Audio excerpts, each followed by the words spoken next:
വേദവാക്യങ്ങൾ നമ്മുടെ ജീവന. യേശുവിൻ സുവിശേഷം ദിവ്യമാമുപദേശം. യേശുവിൻ വിശേഷം ദിവ്യമാമുപദേശം. കേൾക്കുക നാം, കാക്കുക നാം ജീവന്റെ വാക്യങ്ങൾ. ഓ കേൾക്കുക നാം, കാക്കുക നാം ജീവന്റെ വാക്യങ്ങൾ. കേൾക്കുക നാം, കാക്കുക നാം ജീവന്റെ വാക്യങ്ങൾ. കേൾക്കുക നാം, കാക്കുക നാം ജീവന്റെ വാക്യങ്ങൾ. കർത്താവിന്റെ പരിശുദ്ധമേറിയ നാമത്തിന് സ്തോത്രം ചെയ്യുന്നു. ഒരു പുതിയ പ്രഭാതം കാണുവാൻ, ദൈവത്തെ സ്തുതിപ്പാൻ, മഹത്വപ്പെടുത്തുവാൻ ദൈവം നൽകിയ നല്ല സമയത്തിനായി സ്തോത്രം.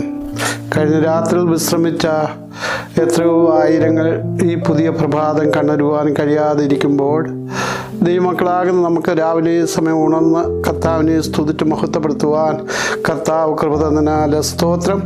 ഓരോ ദിവസവും നാം ദൈവത്തോട് ആലോചന ചോദിച്ച് ഓരോ ദിവസവും മുൻപോട്ട് പോകുന്നുവെങ്കിൽ ആ ദിവസമൊക്കെയും നമുക്ക് അനുഗ്രഹമായി തീരുമെന്ന് തിരുവചനത്തിൽ കൂടി നമുക്ക് വായിപ്പാൻ കഴിയുന്നുണ്ട്.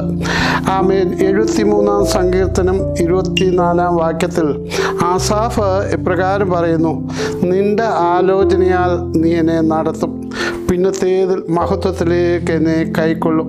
അതേ മക്കളെ, നമുക്ക് ഓരോ ദിവസവും ആസാഫിനെ പോലെ കർത്താവേ, അവിടുന്ന് ആലോചന എന്നെ അറിയിക്കണമേ, അവിടുത്തെ ആലോചനയാൽ എന്നെ നടത്തണമെന്ന് നാം ദൈവത്തോട് പ്രാർത്ഥിക്കുന്നുവെങ്കിൽ വാസ്തവമായ ദൈവം ഓരോ ദിവസവും പോകേണ്ട വഴി നമുക്ക് കാണിച്ചു തന്ന് നമ്മെ വഴി നടത്തുവാൻ ശക്തനാകിയാൽ ഞാൻ എൻ്റെ കർത്താവിനെ സ്തുതിക്കുന്നു.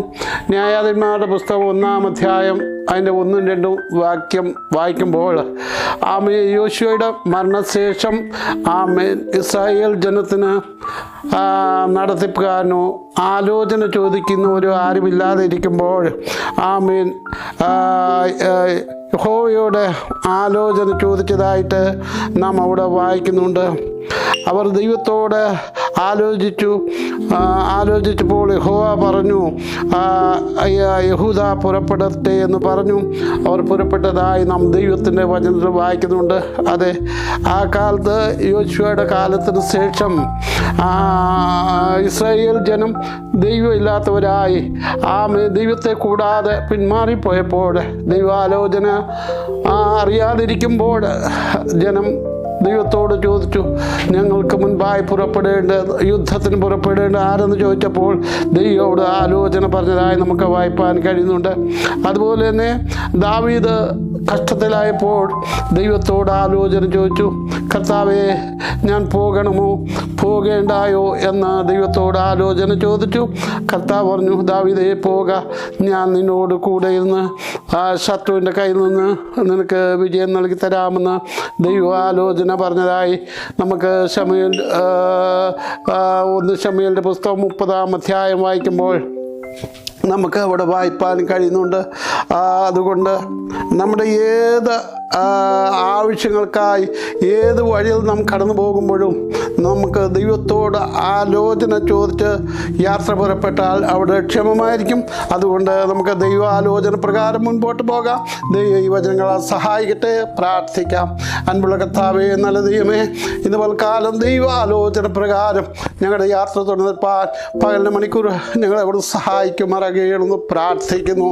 കർത്താവേ, ഇന്ന് പൽക്കാലം വചനം കേൾക്കുന്ന ഓരോ പ്രിയപ്പെട്ടവരും ദൈവത്തോട് ആലോചന ചോദിച്ചുകൊണ്ട് മുൻപോട്ട് പോകുവാൻ ദൈവരെ സഹായിച്ചാട്ട്. അവിടുത്തെ ആലോചനയാൽ ഞങ്ങളെ നടത്തി അവിടുത്തെ കൃപയിൽ ഞങ്ങളെ പൊതിയും മഹത്വം തിരുമേനിക്ക് അർപ്പിക്കുന്നു. രക്ഷകൻ്റെ അൻപുള്ള നാമത്തിൽ വീക്ഷിക്കുന്നു. ഇതേതോ നീ കേൾക്കണം. നല്ല പിതാവേ.